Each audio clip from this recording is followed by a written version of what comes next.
Salut, salut, bonjour, bonjour, bonsoir. C'est Congo News 24.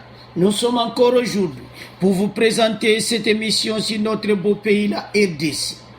Comme d'habitude, avant de commencer, nous disons merci à Dieu. Nous disons merci à nos chers abonnés et téléspectateurs qui nous suivent partout dans le monde et en RDC.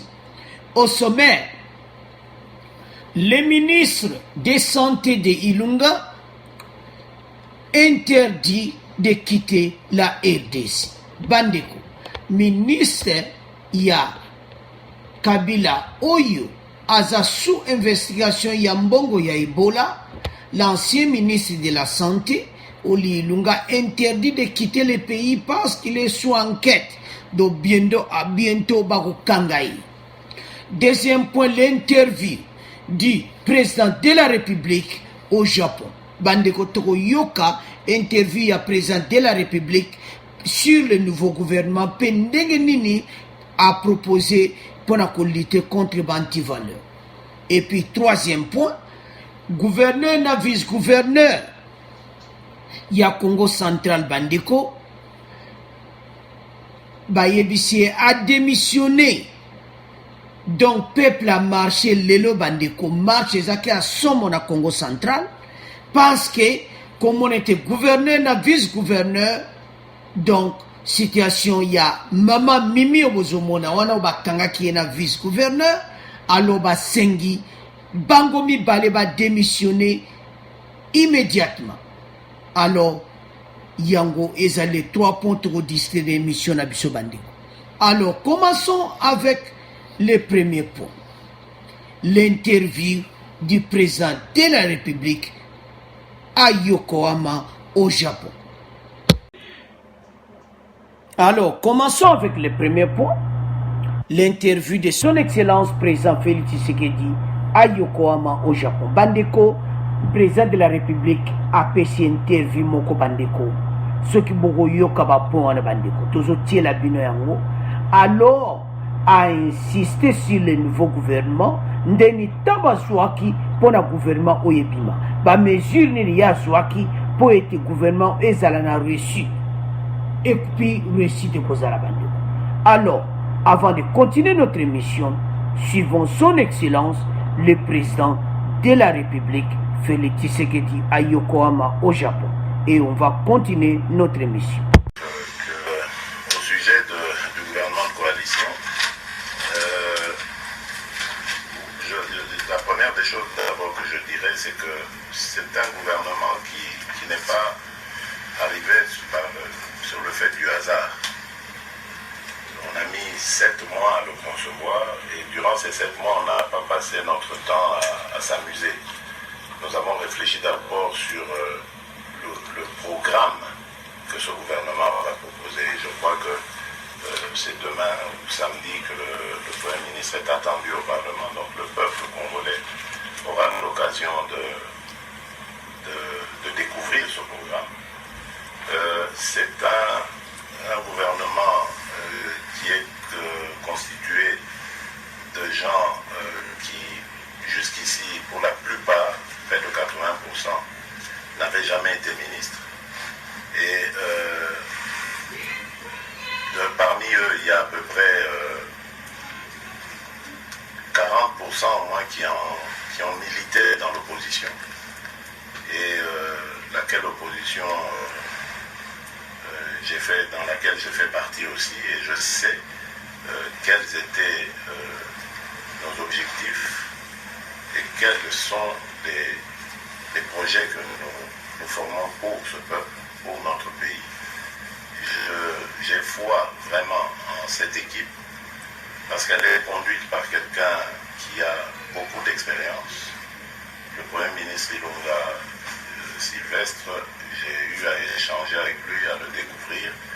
C'est un homme de principe qui a une maîtrise de son action, de son sujet. Il sait à quoi s'en tenir. Il a une vision qui s'inscrit exactement dans la suite de la mienne.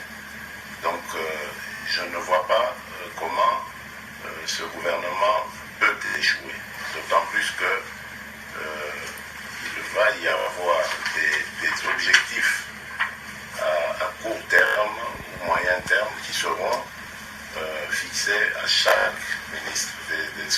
évaluation de leur rendement. Et aussi, il y aura des rapports réguliers qui seront faits à la population, au peuple congolais.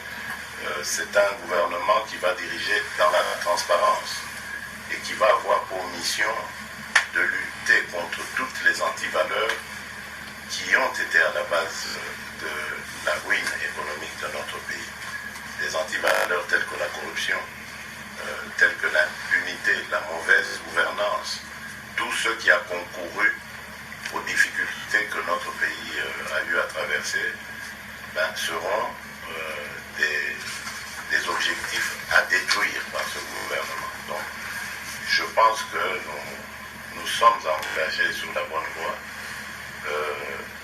Nous souhaitons simplement que notre peuple nous fasse confiance, que les partenaires de la République démocratique du Congo nous fassent confiance, et de ce côté-là, les nouvelles sont bonnes puisque le gouvernement, l'annonce de ce gouvernement était plutôt bien accueillie. Nous allons continuer avec les femmes et les hommes qui le composent à démontrer qu'il y avait moyen de faire la politique autrement dans ce pays. Et je crois que nous réussirons. À Lobandeko, nous avons suivi le président de la République. Il a dit la majorité des membres de ce gouvernement, la majorité, ce sont des jeunes, des femmes qui n'ont jamais été ministres. Alors, et puis, à peu près 40%, l'opposition bandeko. Alors, ce qui vous tali, azomona ndeni ni que gouvernement est na réussite. Parce que, et ça va vraiment na réussite bandeko. Gouvernement moko jeune, et belé basaki en opposition. Alors bandeko nazana mingi commentaire mingi présence à clair ndengano bio. Parce que le gouvernement a dirigé la montée à son expérience. Sylvestre Ilunga donc a montée à sa vraiment expérience. Alors que tam sabango bien pas que l'accès bango musala. Yango ba sa ko banga te ko joba jeune. Ayeba ke bata du ba jeune ko former bango na marque na yi. O ba luba ke ba kuma marque déposée à président de la République. Donc vision na yi. Yantine basinga ki bato ba jeune mwana po ba jeune wana ko former bango et puis a comme ça bango na vision à président de la République parce que il lungaza na expérience ko sakana ngoti et belé basaki no position de président le biona et puis ba ko travailler parce que basaki no position ba olinga et mboke bongo alors azomona comment te bato ba loba momusu ba loba ke ba douter na réussite wana do réussite pene koza yango bandeko message ça clair yondeko oyo za ko douter boyoki président de la République était ba nouveau ministre wana et belé ba travailler na ministre était mais bazo travailler na premier ministre Lunga o asa une expérience ya ko sakana ngoti a sali de abanana lera ba na gouvernement ya kala donc wa Mobutu donc a travaillé na batebele. Alors le professeur Ilunga sa expérience a ko former bana wana pour ba travailler na vision ya président de la République Félix Tshisekedi.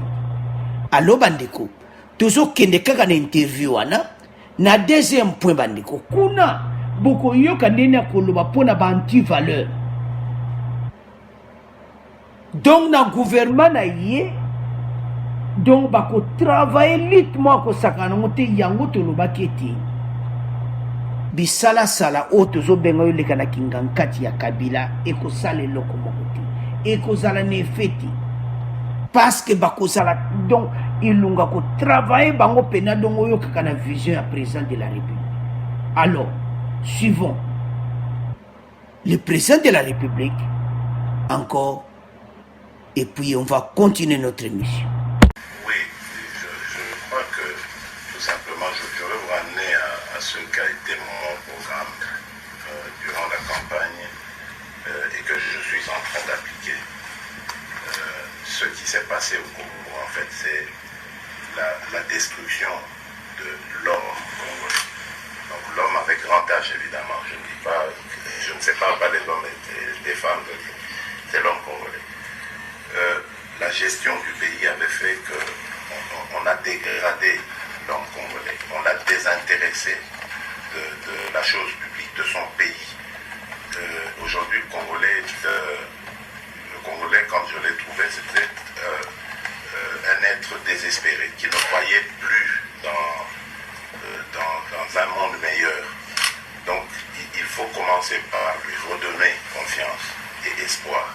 C'est ce que nous avons fait. Ensuite, il faut tout mettre en œuvre pour le mettre dans de bonnes conditions, parce que c'est lui l'acteur, le moteur du développement, c'est lui l'acteur principal. Il doit avoir accès à des soins de santé adéquats, il doit avoir accès à l'éducation et aussi à l'emploi. Et pour ça, il faut un contexte. Et le contexte que nous avons trouvé ne s'y prêtait pas. Il n'y a pas de paix, il n'y a pas de sécurité, donc il faut d'abord commencer par amener la paix et la sécurité. Ensuite, il y a une administration qui est complètement corrompue, désorganisée. Il faut commencer à remettre de l'ordre là-dedans. Nous allons lutter, c'est pour ça que je dis vraiment combattre la corruption, mais également remettre de l'ordre dans l'administration.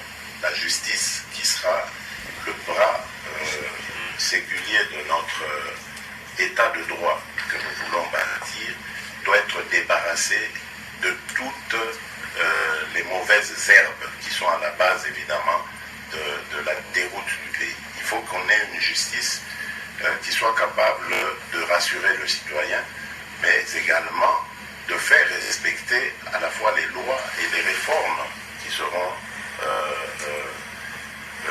proposées à nos citoyens.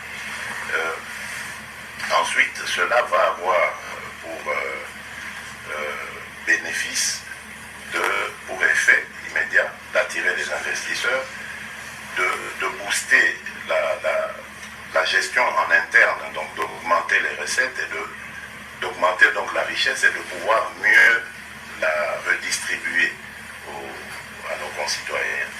Le Congo n'est pas un pays pauvre.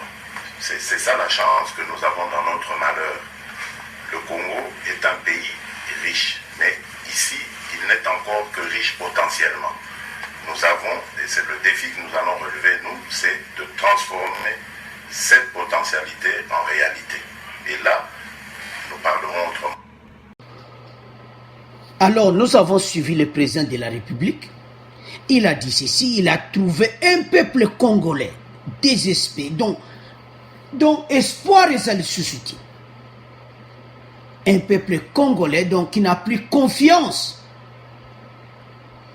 aux dirigeants, au président l'ancien président de la République. Donc, il n'a plus confiance à l'ancien gouvernement. Donc, peuple moko donc sans espoir. Donc, denga kuta kibandeko. Toza Hollande bandeko belma quand président lui une interview wana. Na to Hollande na ba réseaux sociaux avant élection que Congo kudu bateka na bango yango, Congo kudu sito bae yango, Congo yo Kabila donc do peuple moko donc espoir ezaki le soute donc o ya lobi peneza ki bongo. Donc boyebi kaka ne passé ndenge peuple azai koloba. Congo donc to teka na soka Congo ango donc soka mutaze sur espoir a pays na été. Musuku na lunga ko zonga sur Kinshasa te. Elo ne ko sakuna.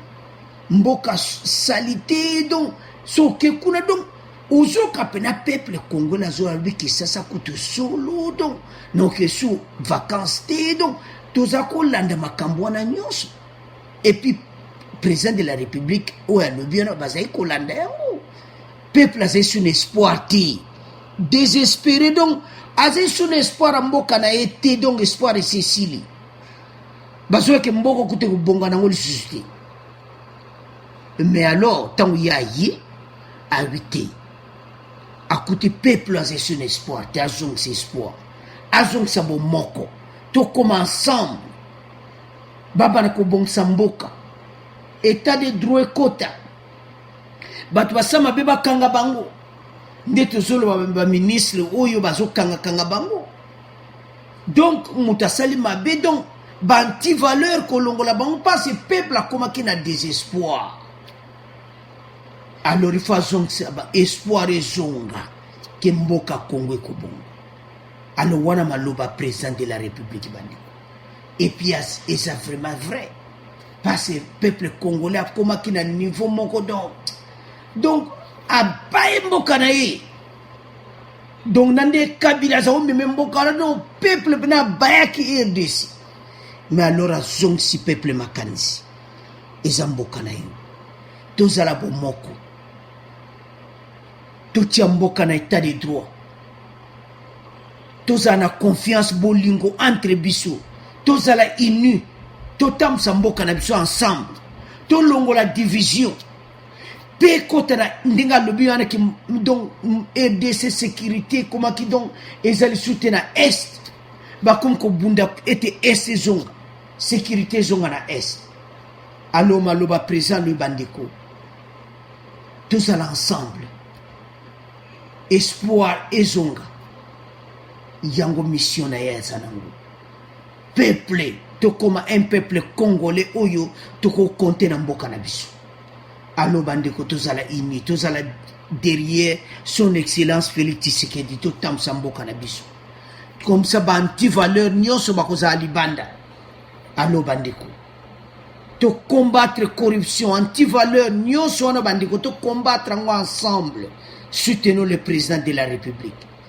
Tout tika ba division entre biso et comme même nulle part. Wana za message. Alors bandeko to komoke na point na biso mibale. Bongo to continuer mission na biso. Point ya vice-gouverneur na gouverneur ya Congo Central. Alors bandeko to komi na point mibale o ya gouverneur ya na vice-gouverneur ya Congo Central bato basala ki marche lelo bandeko marche moko ko sakana te zaki lelo. Alors FCC a pesi message ba sengi a démissionné FCC de Kabila. Alors message ko iba yebisi ki a démissionné parce que soit démissionné tant que président Félix Akoya do fimbu na ye koyamba ye yena gouverneur na vice-gouverneur. Parce que bandeko so la ni dossier on ozomona ke gouverneur azapeka muta ya makambu wana. Yo moni be ke vice-gouverneur ba kangi ne kobo. Mais yo ozongsi vice-gouverneur na musala. Ah ezala kawapi. C'est que yo moko posa complice à makambu wana. Yo moko za oyebiki to comme na gouvernement sika makamo ba ko tolérer ngote ata FCC yemo mbala moko a démissionné ba bale bazali banda.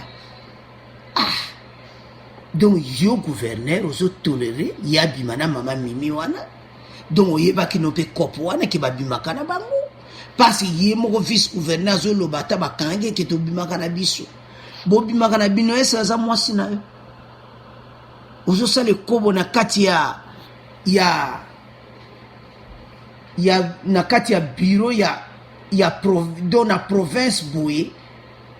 Donc ozo modira ngo yango peuple la bandeko bozo mona ba pancarte bandeko peuple ayo ki sonité peuple a telemeli bango mabe parce que balingi mboka ezala kitoko balingi Congo Central ezala malamu dignité et honneur ne Congo d'abord la honte de ba Congo donc honte penda na ba Congo balu balungwa ba médiocre ba gouverneur wana ba mibale olani kaka beauté ya mama oyo mama mini olani kaka beauté na ye yo pe mama oyo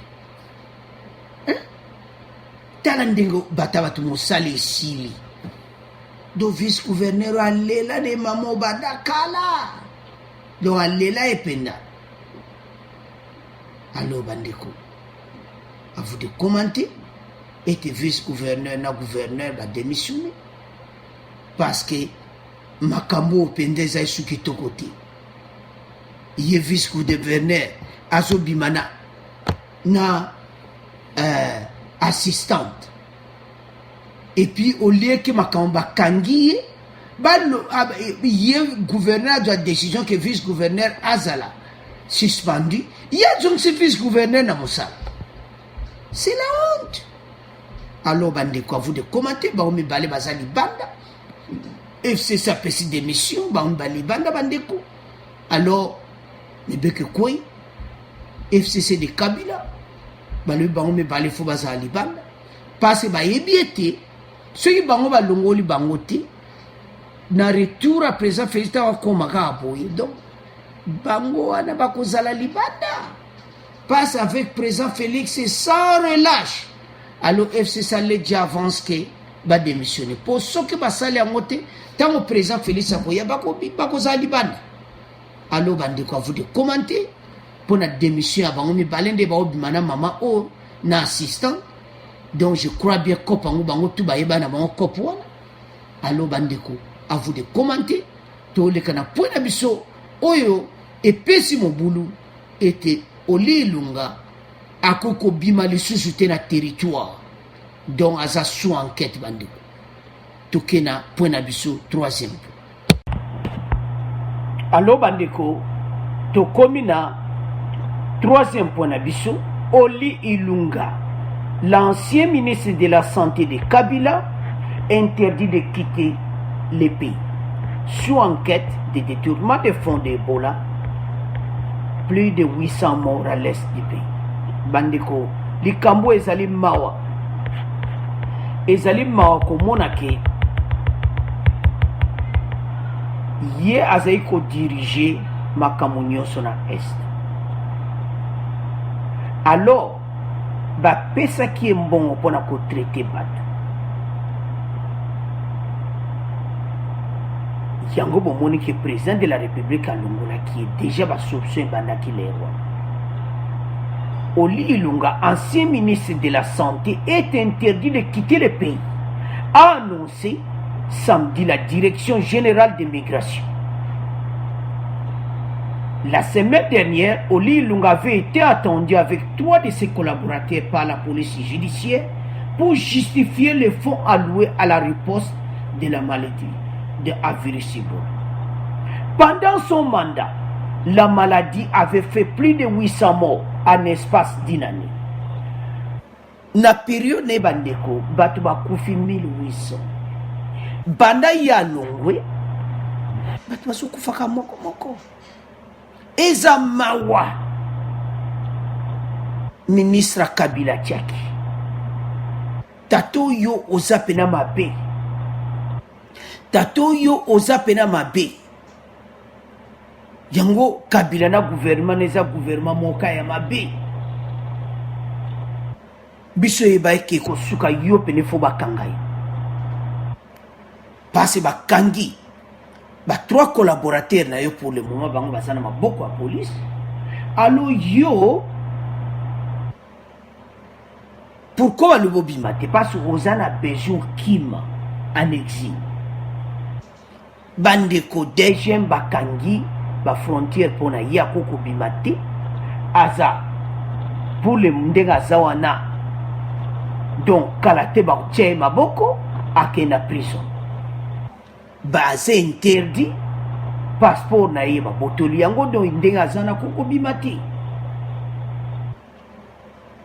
ebela mbongo wana papa ilungo otie mbongo wana wapi ba ministre kaka toujours bato ba collaborateur ba kangi bango yo bazolanda bazo ba preuve alors toloba ke kalate okangama parce que bandeko za mutema mabe gouvernement ou ezai gouvernement moko mabe 1800 morts na espace à peu près coûte une année 1800 les kabati na poste babimisaki nanu bandeko à peu près 100 millions na trésor public bapesi na ministère ya santé ilunga mbongo ezomwana te nayebi te vraiment bozala kotravaille na kabila ndenge nini po sono omona bozosalanga vertige bozali kotravaille kabila na baministre bazali kotravaille ndenge nini Chibala yo na baministre bozala kotravaille ndenge nini Chibala bozala kotravaille ndenge nini komona ete trésor public babimisi 100 millions bapesi tata oyo bato bazaka kokufa ndenge moko impossible 1800 espace kaka waye na période na ye kaka le balongoli ye bato bazokufa lisu te ese bozosakrifie bato na ebola wana yo na kabila eza mawa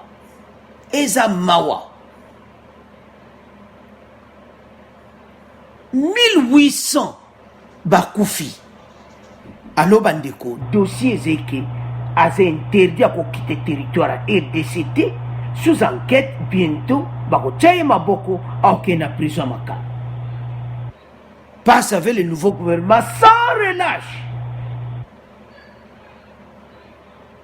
ebela mbongo wana bapesaki yo